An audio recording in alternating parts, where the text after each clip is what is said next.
Welcome to the Going North podcast, where we will deliver you tips and techniques to advance yourself and anything you decide to do. I am your host, Dom Brightmon, and every Thursday I will interview authors, especially self-published ones from various walks of life, and they will deliver you information and inspiration to help you charge forward. On a quick side note, be sure to check out my book, Going North, on Amazon.com. It's available on ebook, paperback, and audiobook. Now let's get on with the show. And today on the Going North podcast, we have, you guessed it, another author. But this is not just any author. This guy is an expert with a decade of experience in a certain organization that is known to create leaders and effective communicators. And not to mention business owners, because this author is also a business owner, and he's also an award-winning business owner because he was a 2015 recipient of the Emerging Leaders of United Philanthropic 5 Award and the 2016 recipient of the Daily Records VIP 40 Under 40 Award. And he's a rising leader in the Baltimore area. And more importantly, the organization I was talking about earlier was none other than Toastmasters International. An organization has been around for 90 plus years, helping folks to grow better as communicators and leaders, and help folks like Lewis Howes, Tony Robbins, and Jim Rohn to just get comfortable with public speaking and be recognized by them. And not only that, I like to credit this guest with some of my success today because he helped me to rise in the ranks of leadership by suggesting ideas and just being a wealth of knowledge. And at this point, you're probably wondering, who is this wonderful person this man is talking about? I'm talking about the one, the only, John Comberiate. How are you today, sir? I am fantastic. Thank you for that wonderful introduction there. I really appreciate that. Oh, my pleasure indeed. So, I picked up your magical book, How to Get Your Distinguished Toastmaster Award as Fast as Possible. And some folks may be wondering what the heck that is. Could you give a little introduction of what is a DTM award in the Toastmasters organization? Absolutely. The Distinguished Toastmaster Award is the highest level of achievement. Basically, in the old system now, they've kind of moved and graduated to something called pathways, but in the old system, there were two tracks, a communication track and a leadership track. And as you progressed in both, you developed the skills needed to become more competent with public speaking and just more comfortable with leadership and the skills that go along with those. And the epitome of the two tracks, once you've completed both, is the Distinguished Toastmaster Award. And the highest honor in Toastmasters, usually what most people set out to achieve, and the average time it takes for individuals to achieve it is about 5 years. And some people, unfortunately, never really make it to the end. So there's a lot of roadblocks and stumbling blocks that people, unfortunately, get caught up in on the way. Yeah, it's true, and you saw this problem with folks in need of running into those roadblocks, and you wrote this book, How to Become a Distinguished Toastmaster as Fast as Possible, and you've done this 3 times, right? That is correct, yes. I've been in Toastmasters for about a decade, like you mentioned now, and the first time I achieved the award, it took me about 5 years, and just like everybody else, kind of stumbled my way through it, and I was lucky enough to have some mentors along the way who steered me through the roadblocks I'd run into and helped me just kind of make sure to get to that finish line. And after I had done it the first time, I continued to be active in Toastmasters, and I figured I would start over again and try to learn as much, hopefully, the second time as I did the first time. And it took me about 2 years to finish the second Distinguished Toastmaster Award, kind of knowing some of the tips and tricks of having done it the first time. And after doing it twice, I figure, I'm still in the organization, still looking to grow and develop my own skills as well as help others. I might as well go ahead and do it again. And the third time through, it only took me 1 year. And I was kind of amazed by this. By my calculations early on, I assumed it would have at least taken 2 years, but I found some ways to absolutely navigate the system as optimally as possible. And if you do everything right, you can actually go ahead and accomplish the entire program, get it all done in just 1 year.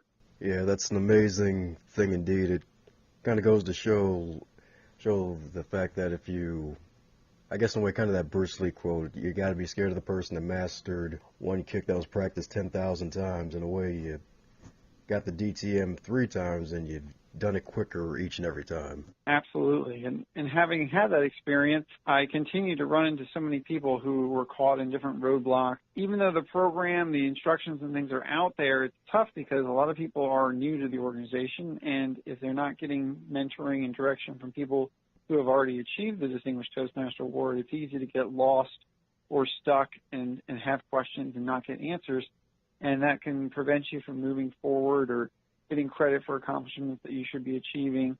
And so I wanted to create a resource for those people. So, even if they don't have a specific mentor in the club who's done it themselves, at least this way they can just find this nice resource all in one spot, quick, easy, simple read, and put themselves right on the path to be successful and plow through all those things that have been holding them back from achieving, the goal that they had set out to do maybe so long ago even. Yeah, it's great you did that indeed, because a lot of the roadblocks come from maybe reading the information and not understanding the information. Like, what other roadblocks you may have discovered when you've been talking to other Toastmasters about getting through the awards? I think the couple of the biggest ones are, first, that people join because it's a public speaking fear maybe that they have that they want to overcome. So they start and they do the communication path, but they forget about the leadership path. And the two paths are actually designed to work together. So you can actually get credit for doing speeches in your leadership manual, and the leadership things can provide opportunities for you to give additional speeches in the communication manual. And then on top of that, when people usually achieve their Competent Communicator Award, they often get lost or think, I've done what I needed to do, and maybe then they get into leadership and they think, oh, the communication stuff doesn't really apply much here. I'm trying to work on the leadership path. Well, as you get more involved in the club and become a club leader, and as you get more involved in the district and become a district leader, those opportunities actually create more potential for you to give speeches, and for especially the advanced speeches that sometimes are harder to do in the club as a regular speaker. Those opportunities for giving those advanced speeches pop up as you do some of the leadership role. So a lot of times I've seen people be in leadership for multiple years and probably haven't given 10, 20, 30 speeches even, and then not gotten credit for any of the work that they had done. They could have achieved way more or gotten credit for the work that they had done for multiple awards in the communication side along with the leadership side, and just maybe never even realized it as they progressed. Yeah, because that happens a lot. It's always forgetting the manual, or maybe just forgetting the paper, or even when you forget the manual, you forget to ask someone to give you an evaluation. Well, a lot of times, there's 15 different advanced manuals in kind of the old system, and they all target different specific focuses and trying to help you develop specific skill sets, but a lot of them do apply to the leadership that you run into. Like, for example, I was on the district leadership helping with designing or implementing a district conference, and that ended up putting me in a position to facilitate a lot of discussions as I was coordinating my team and trying to make sure everything was prepared and planned out. So there's a facilitating discussions manual that I was basically doing those speeches, and at the time didn't even realize it. Yeah, it's amazing how that can tie in. And you also mentioned how you're putting the conference together. So any advice for putting together an all-star team to help you get through projects? Specifically in Toastmasters, the nice thing about being in district leadership was that I could actually look at the resources that we have in terms of the members and see what the educational designations and things were for people. So a quick way to kind of figure out who might be a rising star who could help you with a project, and also find somebody who's already incentivized and motivated to help you, would be to look for people who are looking for those advanced awards. They've done some of the basics. They've gotten their Competent Communicator. They've gotten their Competent Leadership Award. Now they're looking for the advanced awards, and they can get credit for helping with conferences and other things. And you just got to kind of find those people and explain to them the benefits and the resources available. And usually they're already internally motivated, and they provide excellent resources and great teamwork. And I've built a lot of wonderful relationships with people in that process of executing a big project like that have endured well beyond even just the event itself. Sage advice indeed. Find the folks that are already motivated. Heck, that even saves a lot of headaches in the long run. Yeah, absolutely. It's a lot easier to work with people who are already internally motivated and the incentives are already lined up, rather than trying to recreate the wheel and dream up incentives and things for people who aren't going to really get the same kind of level of benefit or aren't even looking for that.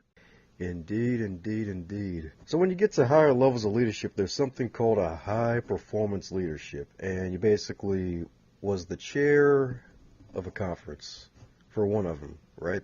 Mm-hmm. And what did you do? And what were your other high performance leaderships for the other two DTM awards? Well, so this can end up being a stumbling block for a lot of people, because I think a lot of people think high performance leadership project means running something like a district level conference. And it doesn't have to be that kind of scope. For the other two projects, one of them was just running a club level contest and coordinating with volunteers and other club members, and it was a much smaller, easier to manage event, something that we were able to pull together in a much smaller amount of time and yet still get all the benefits of the project. And then the third one was actually outside of Toastmasters. The project you're working on doesn't have to be a Toastmasters project. I have, for like the last 10, 15 years now, my church has an annual picnic, and my sister and I have run the cotton candy stand at the picnic, being them, helping to run that and work with the volunteers, creating a vision, a mission, core values, and specific goals for what we want to accomplish with even just kind of the church cotton candy stand was a nice resource of material that we could work with to build a project around, to learn the same kind of high-performance leadership lessons that we learned even doing a district conference. Again, don't let it be a stumbling block by thinking that you've got to take on, moving a mountain or something.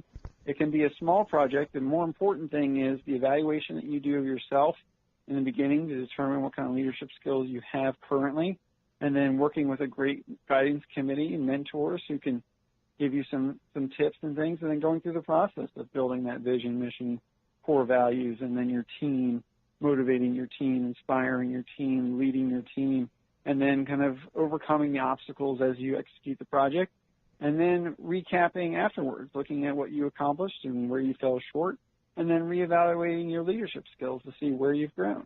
That's the real value of it, is that evaluation process of yourself.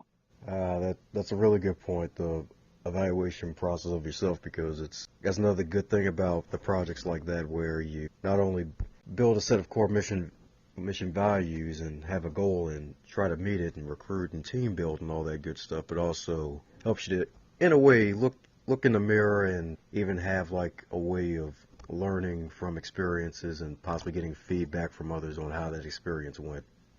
So that's really awesome. And having done it multiple times, learning how to develop yourself. And basically that means being able to look at yourself, evaluate yourself, have somebody from the outside look at you, evaluate you, give you feedback. That's really the cycle of growth in any kind of skill development. It's just kind of that rinse and repeat, the repetition, as well as the critical analysis of what you're doing. Now, that's where you're really going to get the value and experience. And a lot of times I see people get stumbled up on a roadblock of wanting to do things perfectly. I want to give that perfect speech. I want this project to go perfectly. I want everything to go exactly as I had planned. And that's not real life. Real life is messy, and things are going to go wrong. And a lot of times your value as an individual comes from your ability, when everything is going wrong, to somehow find a solution, persevere through the problem, and then come out with a solution just as good as what you had intended initially in the end.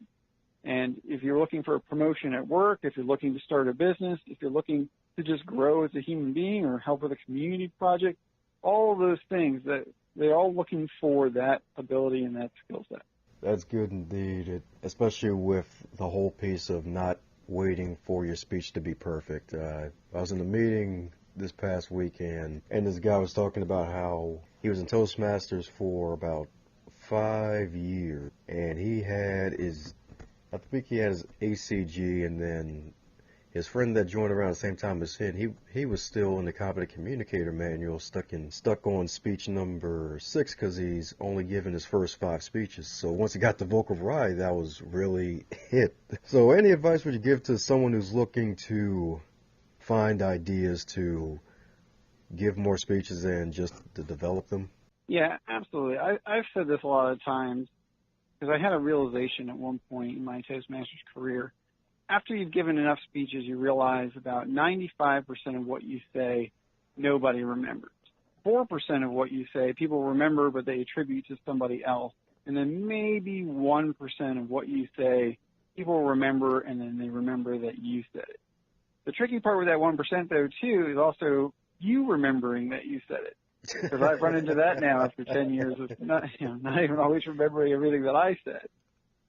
So when it comes to speech material, you don't have to have the perfect speech. A lot of times I pull speech material from things that are going on in my life. You know, I'm thinking about them. I'm interested in what's going on. I'm maybe processing what happened or trying to find a good way to explain or talk about it. And I can convert that into a speech, and it gives me a great way to kind of reevaluate what I want to say or how I want to frame it. I've seen, a lot of people in the past tell me, too, that their family or their kids become a great material for their speeches. And now, you know, having a son of my own, I definitely feel that inspiration to want to talk about him and share, you know, my experiences with him. And I mean, you see it with entertainers and things, stand-up comedians, the ones that become successful are the ones that become more genuine and authentic in sharing the things that matter and are important to them. And I think it's true for everybody, because your passion comes through when you give that speech. And you don't have to fake it or create it. It's just a natural thing. Yeah, that's an amazing thing indeed, and that actually is a big thing nowadays, authenticity and just being genuine, because with social media and everything, folks can rent a Lamborghini and record a video of them sitting in it and just play pranks on people and all that other stuff, and folks just want to hear just the real deal, like, hey, this person's ordinary like me. They may have conquered their fear of standing in front of a group, but they're just like me, and maybe I can do that too. Maybe I too can stand in front of a group and give a speech and talk about how I got a flat tire and my car almost exploded after fixing the flat tire and things like that. So that is amazing. Yeah, and you know, in my profession as a financial advisor, I've talked to people who are extremely wealthy. I've talked to people who are going through bankruptcy. And, you know, a lot of times people are always striving for this image. They want to project to the world that, you know, they're successful or they have so many things. And wealthy or poor, a lot of that stuff really doesn't really determine your level of happiness. I know it's kind of a cliche thing that money doesn't buy happiness, but there's a lot of truth to that. I mean, becoming comfortable with who you are, finding your voice, having your own internal confidence about who you are and what you have to say and the value that comes from that, that's going to be way more important than making oodles of money or having some status or something like that. Being true to yourself is going to give you way more happiness and enjoyment and just allow you to be more helpful to a lot of other people than any of the other stuff. Yeah, it's true. It kind of reminds me of that quote. I think it's like, money doesn't buy you happiness, but it buys you a comfortable yacht where you can be sad.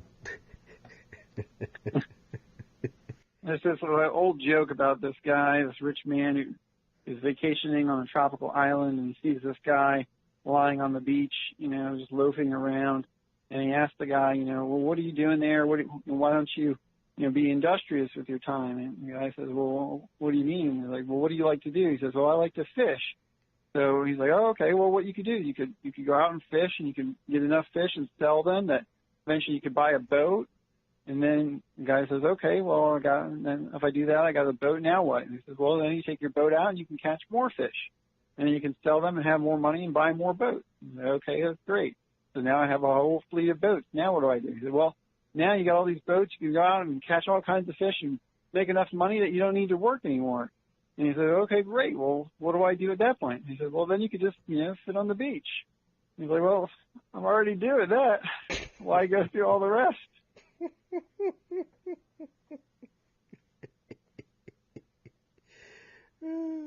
A lot of times I think we don't really begin with the end in mind, right? We put all this effort and things out, but we don't really know what we actually want out of it in the end. If we had just spent the time figuring it out in the beginning, we save ourselves a lot of time and wasted effort. Hey, that's true indeed. Kind of goes back with the thinking thing. If you just think, not even critically, just use your mind to think. Just think ahead to the future. So speaking of future, for those of Toastmasters who want to not only work on the DTM, but they want to get to a level where they can give 45 and 60-minute keynote addresses and possibly do 3-day seminars, what advice would you give to them? Well, again, I would say begin with the end in mind. I mean, I've coached and mentored a lot of people in my time in Toastmasters, and some come in and want to be public speakers and they want to do that professionally, and some come in and they just want to feel comfortable with public speaking. You got to figure out where you want to be and why you want to be there. Because to be a public speaker and do seminars and give keynotes and things like that, it's a business. And there's a lot of back end that goes into setting up a business like that and having it set up to be successful. If you look at the World Championship of Public Speaking, we've had it going on for years and years and years. And every year there's a new winner, and there's only probably 10 to 15 ones that have become household names or even names that we really remember in Toastmasters. And a lot of the reason for that is because they did the work of setting up a business behind becoming a public speaker before they ever won. And when they got the 15 minutes of fame that came from becoming the world champion, they were able to leverage that into a full-time career doing it. I guarantee you they had to have a real passion for it because it's a different kind of life. You know, you're flying around places, you're always walking into environments that you don't really know, and you're meeting a ton of people, and you have to deliver to them something that's going to connect with them, inspire them, or motivate them. And it's not an easy thing to do if you're not passionate about it because it's a lot of hard work before you ever really see any return. If that's what you want to do, absolutely go for it. Find a coach and a mentor. Find somebody who's already doing what you want to do. Reach out to them. Ask them how they got there and if they're willing to help you. And they will help you avoid a lot of pitfalls and minefields all along the way and get you to that goal a lot faster than if you just try to reinvent the wheel and figure it all out on your own. More sage advice indeed. Find those who are doing what you already want to do.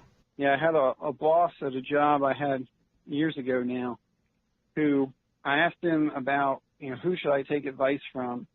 And his thing was that you look at the people who have what you want in whatever category you're asking them about, and then you talk to the people who already have it. And you got to get your advice from the people who have what you want in that category. Like some people, they just, maybe have a best friend or something that they talk to for advice, and the best friend is sitting in the same spot as them. They don't really know anything different than what you do. So they're not really telling you anything that's going to help you get where you want to go. You got to find the people who are already there and find out what they did differently and how they think and how they operate.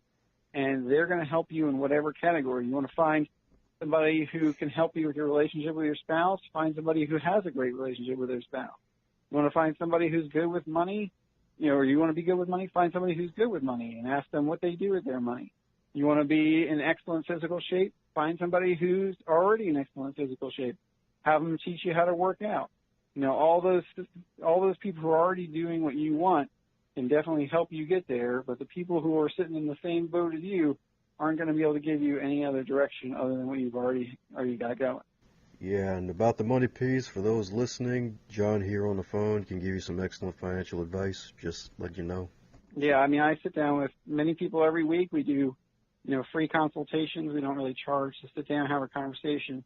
A lot of times our first meeting, I'll sit down and help people build out a balance sheet and income statement, really get a good, clear view of their current financial picture, and then help them figure out, what are some actions and things that they can do to get them moving in the right direction to get to their long-term goal. I don't know that I've ever sat down with somebody and them not been better off for the conversation.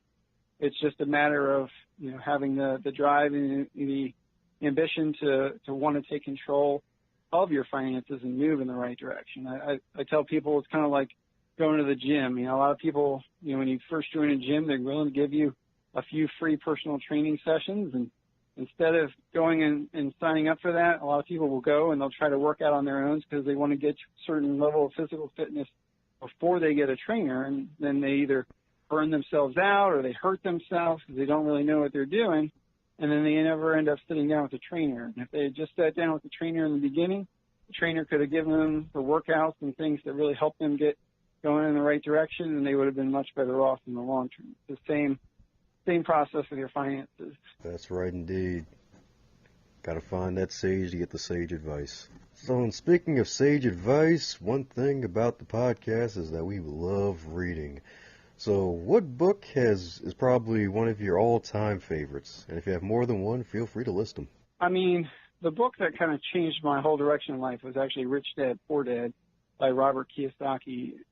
I grew up in a family of engineers, and I was a computer science major undergrad, and I worked as a programmer for a few years right after school. And it was kind of a depressing life just because it didn't really match my personality and my goals and what I was hoping to do with my life. And my brother lent me the book one night when I was working a night shift, and I had some free time, and I started reading it, and I ended up reading it cover to cover that night. And it was like an intro to finance, and it kind of opened my eyes to a whole world that I had never been able to see or understand before, outside of just playing games of Monopoly when I was a kid. And it got me thirsty for knowledge, and I read book after book after book in finance. I went back, got my MBA, focusing in marketing and finance, and it's kind of led me to get the experience and develop the knowledge that I have to get to where I am now as a financial advisor. It really did set the path for me, and I recommend it to everyone. It's a very simple, very easy to read, and it will hopefully open your eyes as well. Yeah, I love that book. Listened to it on audio, then had to pick it up and read it. Ended up buying it. One of the greatest books ever. Absolutely. I've read a lot of good books over the years. In terms of networking and just developing relationships and skills, I recommend Never Eat Alone by Keith Ferrazzi. In terms of just relating to people, How to Win Friends and Influence People by Dale Carnegie.